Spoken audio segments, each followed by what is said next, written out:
Consultant surgeon हैं, वो मेरे साथ मौजूद हैं। सबसे पहले मैं रंजन जी के पास चलूंगा। रंजन जी, ये जो घटना दिखाई दे रही है, घटना के बाद का जो सीसीटीवी फुटेज आया है, इस फुटेज में एक व्यक्ति हमला करके उतरता हुआ दिखाई दे रहा है। ये कहा गया है कि यही व्यक्ति है, इसने हमला किया है। बहुत ही शांत तरीके से उतरता हुआ दिखाई दे रहा है। इसको पता है कि इसने किसके घर पर हमला किया है, इसको पता है कि इसके बाद इसका क्या होगा। चाकू से हमला किया गया है, वो चाकू जो कि 2-2.5 इंच सैफ की पीठ में घुसा और टूट गया, और उसके बाद ये व्यक्ति उतरता हुआ दिखाई दे रहा है। इसके पास कंधे पर एक कपड़ा भी है, साफी कह सकते हैं, कपड़े का टुकड़ा कह सकते हैं। ये चाहता तो उससे अपना चेहरा ढक सकता था, लेकिन इसने वो चेहरा भी नहीं ढका है। क्या कहेंगे इस तरह की गतिविधियों को देखकर और इस खबर को देखकर, इन्वेस्टिगेशन के तौर पर आप क्या मानते हैं? देखिए, मैंने आपने जो पिक्चर दिखाई है असेलेंट की, और जो सपोज्ड असेलेंट है, माना जा रहा है कि ये यही व्यक्ति है, तो एक तो उसके चेहरे पे हल्का सा खौफ सा है। और देखिए, बड़ा पेशेवर अपराधी होता है अगर, तो वो जानता कि साहब कैमरे लगे होंगे, और आजकल सामान्य आदमी वो जानता है कि कैमरे लगे होंगे, इसीलिए उसने जब लगा कैमरा ऐसा है, देखा उसने कैमरे की तरफ। और देखिए, ये पहले भी मैं कह चुका हूं इस बात को कि जहां ये सैफ अली खान साहब रहते थे, वहां पर जरूर कई लेयर ऑफ सिक्योरिटी रही होगी। बाहर गेट पे, अंदर फ्लोर पे, ऊपर फ्लोर पे, मतलब 3-4 लेयर जरूर रही होंगी सिक्योरिटी। और उसमें जो है, अगर एक आदमी अकेले आता है तो वो चुपके से जा सकता है, ज्यादा जाएंगे तो फिर एक सस्पिशन पैदा होता है। और अगर अपना चेहरा ढकता है वो, तो वो फौरन सस्पिशन पैदा होता है कि चेहरा ढका क्यों है। ऐसे जगह आदमी जा रहा है, तो ये टीवी पे दिखा भी अगर सीसीटीवी पे, तो ये गलतफहमी हो सकती है कि ये आदमी किसी कारवश गया होगा। अब तो ये हमको लगता है कि ये कोई ऐसा बहुत बड़ा पेशेवर अपराधी नहीं है। और कई लोग जो हैं वो इस तरह के दिमाग में बात आती चले जाते हैं वहां पे। और देखिए, कई पहलू इस चीज के हैं। क्या पहलू है ये तो पुलिस खंगालेगी, और कई ऐसे पहलू हो जिसका कि टीवी पे बयान करना भी बहुत उचित नहीं होगा जी। क्या संभावनाएं हो सकती है इसकी, पर निश्चित तौर पर कोई बहुत बड़ा सुनियोजित ये हमला हमको वैसे देखने में जो है प्रथम दृष्टिया लगता नहीं है। क्योंकि कम से कम अगर वो मुंह ढकता नहीं, तो कम से कम एक टोपी पहन के आता कि सामने उसके होठ होता, उसका चेहरा नहीं दिखता।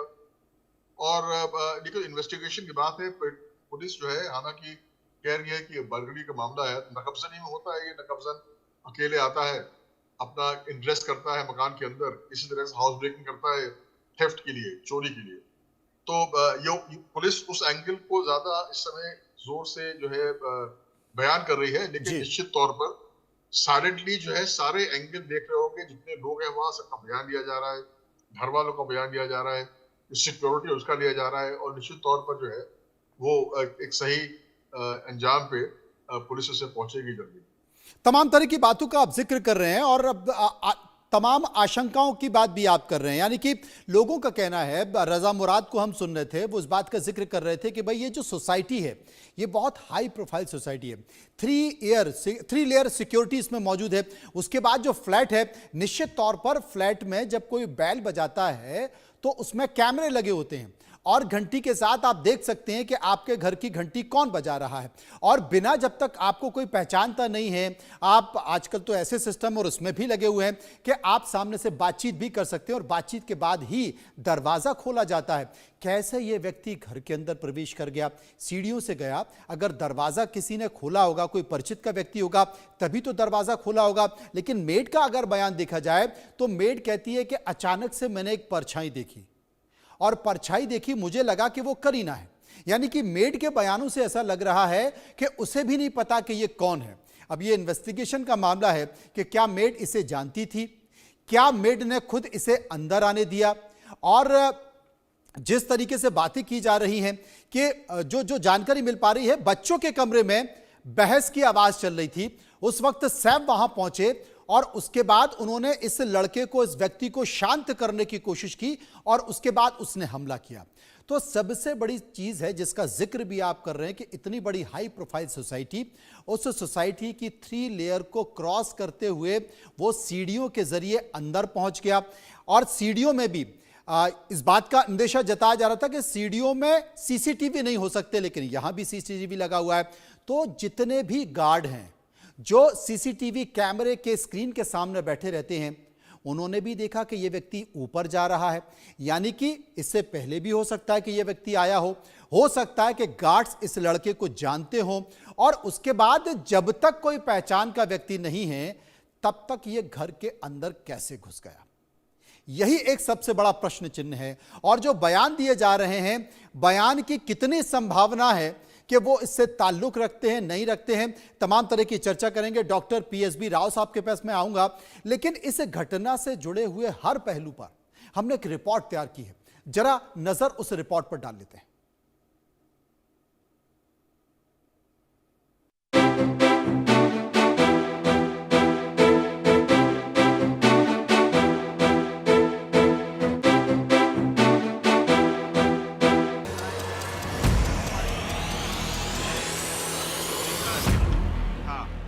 हमारे इन्वेस्टिगेशन में निष्पन्न हुआ है, लेकिन उसको जल्दी अरेस्ट करने की कोशिश हमारी चल रही है। सैफ अली खान के घर में कौन घुसा? सैफ अली खान को चाकू किसने मारा? हमलावर सैफ अली खान के घर में क्या कर रहा था? सैफ अली खान पर हमले की खबर सामने आने के बाद से यह सवाल हर किसी के जेहन में घूम रहा था। हर कोई इसका जवाब जानना चाहता था। अब इन सवालों के जवाब मिल गए। आरोपी की पहचान हो गई है। वो सैफ के घर में क्यों घुसा, कैसे घुसा, उसने सैफ को चाकू क्यों मारा, सब पानी की तरह साफ हो चुका है। इंडिया न्यूज आपको एक एक कर इन सवालों के जवाब देगा, लेकिन सबसे पहले ये जान लीजिए सैफ अली खान की तबीयत इस वक्त कैसी है। सैफ अली खान इस वक्त मुंबई के लीलावती अस्पताल में भर्ती हैं। ऑपरेशन के बाद उन्हें आईसीयू में रखा गया है। शुक्रवार सुबह उन्हें आईसीयू से शिफ्ट किया जाएगा। Saif Ali Khan was admitted in the morning at 2 a.m. at Leelavati Hospital with alleged history of assault by some unknown person. At 2 a.m. he sustained major injury to the thoracic spinal cord due to lodged knife in the spine.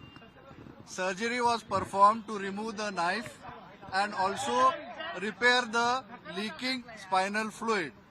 2 other deep wounds on his left hand and one on the neck was repaired by plastic surgery team. The entire surgery was monitored by Dr. Srinivas Kudwa as a cardiologist because of his other condition. He is completely stable now. He is recovering well and out of danger. Saif Ali Khan पर उनके घर में घुसकर चाकू से हमला किया गया। घटना मुंबई के खार स्थित सद्गुरु शरण अपार्टमेंट के 12वें फ्लोर पर देर रात करीब 2 बजे हुई। शुरुआत में पता चला सैफ अली खान के घर में कोई दाखिल हुआ था।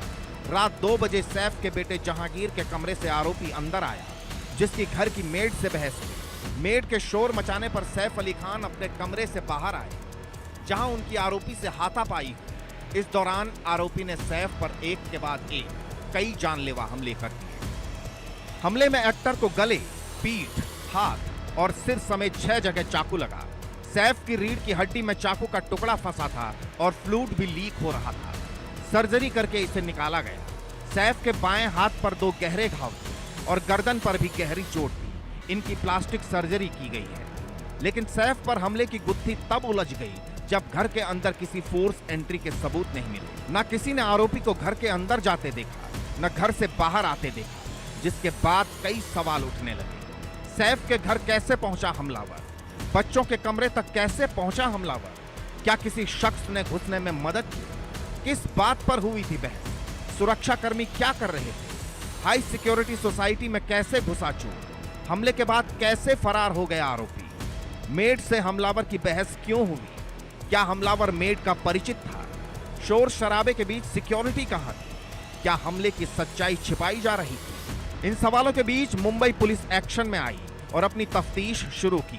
मुंबई पुलिस की क्राइम ब्रांच इस पूरे मामले की जांच में जुटी है और इस टीम को लीड कर रहे हैं दया नायक। दया नायक मुंबई पुलिस के वरिष्ठ अधिकारी होने के साथ साथ एनकाउंटर स्पेशलिस्ट भी हैं, जो जांच के लिए सैफ अली खान के घर पहुंचे। इसके अलावा सैफ के स्टाफ से भी पूछताछ की गई। पुलिस ने इसके बाद क्या खुलासा किया, सुनिए।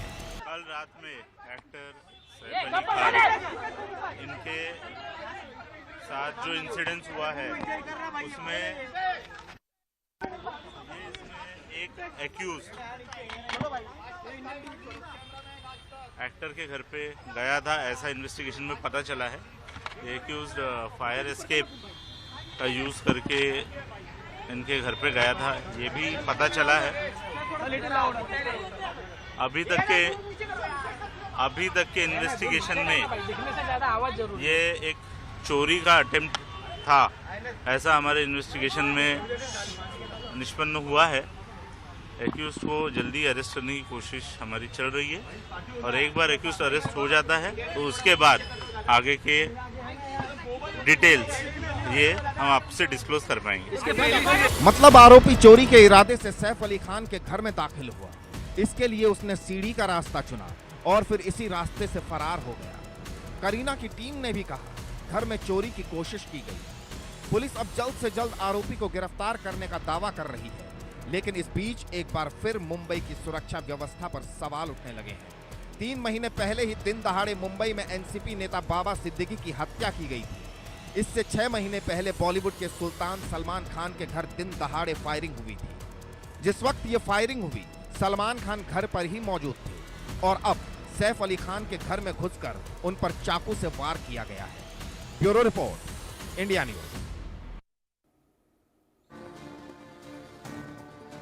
Doctor PSB Rao, consultant surgeon मेरे साथ मौजूद है। डॉक्टर राव, सैफ अली खान फिजिकली बहुत फिट हैं, सबने देखा और फिल्मों में वो स्टंट भी करते रहते हैं।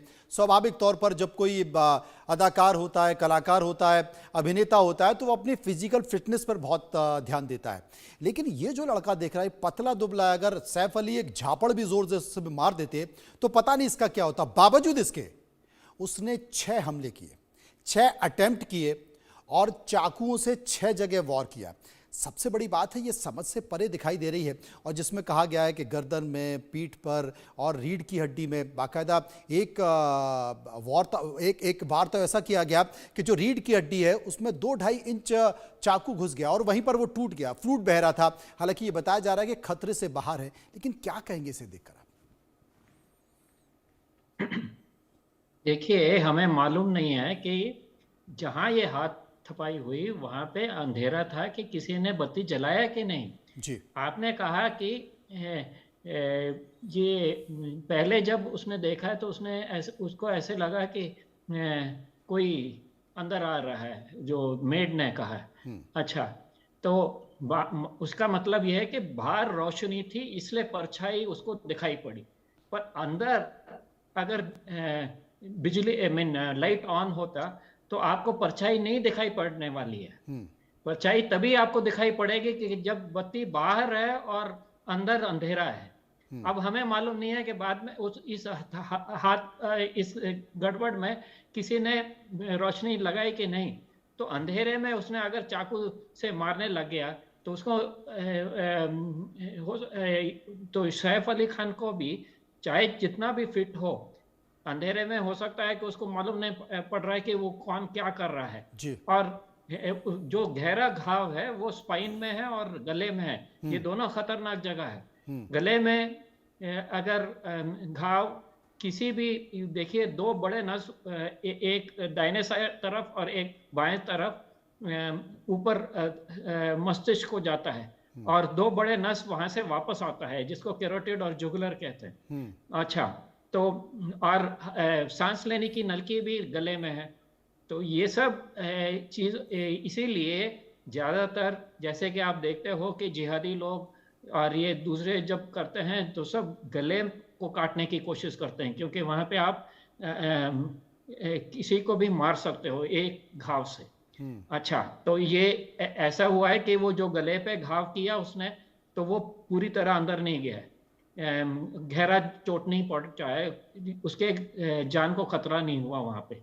पर जब पीठ में लगाया तो वो वहीं पे चाकू अटक गया हड्डी में और वो भाग गया उसके बाद। तो ये आप जितने भी फिट हो, कोई ऐसे 2 बजे रात को आप अगर अचानक जागो और अंधेरे में कुछ कर रहे हो तो ये आप ये नहीं कह सकते कि वो एक झापड़ से उसको नीचे कर सकता था। तो ये इसीलिए ये हुआ है। इसमें खतरा स्पाइन का है। वहां पे वो कह रहे हैं कि लीक हो रहा है, उसका मतलब ये है कि घाव गहरा है और स्पाइनल कॉर्ड को इंजरी हुआ है। तो अब देखना यह है कि इंजरी कितना गहरा है, और इससे अगर स्पाइनल कॉर्ड में इंजरी होता है तो आपको एक तो नीचे के हिस्से में, वहां से नीचे के हिस्से में शरीर का आप हो सकता है कि आपको सेंसेशन ना हो या पैरालिसिस हो। तो ये सब हमें अभी मालूम नहीं है, पर यही खतरा है स्पाइनल इंजरी का। जी, स्पाइनल इंजरी का यही खतरा है। हालांकि डॉक्टर ने कहा कि खतरे से बाहर हैं और उन्हें हो सकता है कि कल तक अस्पताल से छुट्टी भी मिल जाए, लेकिन आपने ठीक कहा कि ये देखना होगा कि जो गहरा घाव है उसका असर क्या होता है, बाकी के शरीर, बाकी के अंगों पर वो कितना असर डालता है। रंजन द्विवेदी साहब मेरे साथ मौजूद है। रंजन साहब, इशारा जिस तरफ कर रहे थे राव साहब, निश्चित तौर पर देश की राजधानी दिल्ली और आर्थिक राजधानी मुंबई इस समय गैंगस्टर के निशाने पर है। दिल्ली में भी आपने देखा है कि लगातार शूट आउट हो रहा है, कहीं भी कोई गोली चला दे रहा है। पता चला कि देश के बाहर बैठा कोई भी गैंगस्टर इसकी जिम्मेदारी ले लेता है। मुंबई में बाबा सिद्दीकी के साथ जो हुआ वो हमने देखा। लगातार सलमान खान को धमकियां मिल रही हैं। डर भय इतना ज़्यादा है कि सलमान को अपनी बालकनी में शीट तक, ब्लड प्रूफ शीट तक लगानी पड़ी है, और उसके बाद ये हमला हो जाता है। क्या माना जाए इस तरह की घटना देखकर, इस तरह के व्यक्ति को देखकर, कि ये कोई सरफिरा भी हो सकता है या फिर किसी गैंगस्टर से इसका ताल्लुक हो सकता है? अगर किसी गैंगस्टर से ताल्लुक होता तो इसके पास और ज्यादा खतरनाक वेपन होते, हथियार होते, पिस्टल होती, लेकिन वो नहीं, एक सामान्य सा चाकू जो कि हमला करने से टूट गया। मनोज जी, एक तो ये कहना कि इस समय लगातार आय हो रही है, तो ऐसा कोई ये विशेष कोई ऐसा समय या पीरियड नहीं है। इस प्रकार का जो है देश में हर वक्त होता रहा है, पीरियड्स, हाई एक्टिविटी, लो एक्टिविटी। देखिए, अगर जो है बहुत बड़ा बदमाश होता है तो उसको सिर्फ ये कहने की जरूरत पड़ती है भाई ऐसा करो तो, और किसी वायलेंस की जरूरत नहीं पड़ती। तो थोड़ा अगर वायलेंस होता है तो इस बात का द्योतक है कि बदमाश अपनी मनमर्जी जो है सिर्फ सूचना देकर नहीं करा पा रहे हैं। ऐसा नहीं, कोई अच्छी चीज है ये, वो भी होना चाहिए, पर कोई हम इससे कोई ऐसा कोई उसमें हम इजाफा नहीं देख रहे हैं एकदम से सडनली हो गया हो क्राइम के सीन में, या ना बंबई में और ना ही दिल्ली में। एक बात। दूसरा, देखिए अभी से जो है ना इस तरह के कयास लगाना जो है बड़ा अनुचित होगा। एक बात, एक निवेदन करें आपसे हम, देखिए कानून व्यवस्था में जो बारीकी है वो इस बात पे होती है कि हम जो है जब अक्यूज को अरेस्ट करते हैं तो उसको अरेस्ट करने से एक ये फायदा होता है कि वो तमाम तरह के कयास, अटकेलियां और डाउट ये सब दूर हो जाते हैं जी। जो अक्यूज है वो कम्युनिटी से अलग हो जाता है। ऐसा किसी कम्युनिटी का कोई आदमी है जिसका कि गैंग वॉर का है, जिसका कोई मेंबर है, ये सब चीजें क्लियर हो जाती है, आदमी अरेस्ट होता है।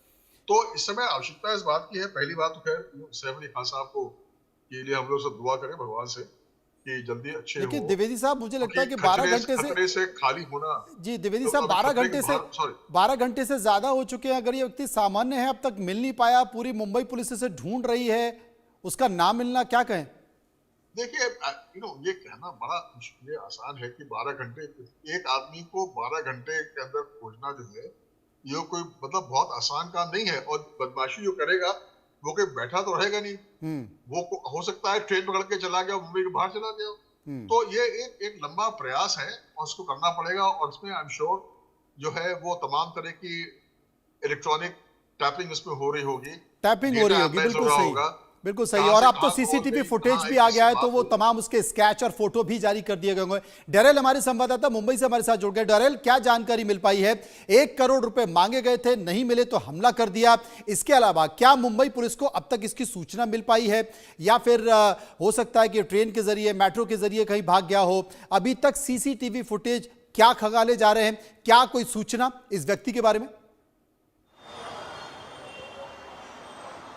और देखिए, पुलिस को इस पूरे मामले में आरोपी जो है उसके बारे में सूचना मिली है। अब पुलिस ने आइडेंटिफाई किया है आरोपी कौन है, उसका नाम और लोकेशन मुंबई पुलिस को पता चल गया है। उसके बाद ही मुंबई पुलिस और क्राइम ब्रांच की मुंबई से 10 यूनिट जो आरोपी को पकड़ने के लिए मुंबई से रवाना हो चुकी है। लेकिन सिर्फ यह है कि मुंबई पुलिस जो है मीडिया में इसके बारे में इंफॉर्मेशन शेयर नहीं कर पा रही है, क्योंकि इन्वेस्टिगेशन का प्रोसेस है। उनका ऐसा कहना है कि इन्वेस्टिगेशन फिलहाल शुरू है और इन्वेस्टिगेशन होने के बाद, आरोपी को पकड़ने के बाद ही हम डिटेल शेयर कर सकते हैं। अभी फिलहाल मैं जिस इधर मौजूद हूँ बैंड्रा पुलिस स्टेशन के बाहर, वहां पर joint commissioner of police Mumbai के जो लॉ एंड ऑर्डर के सत्यनारायण चौधरी, वो इधर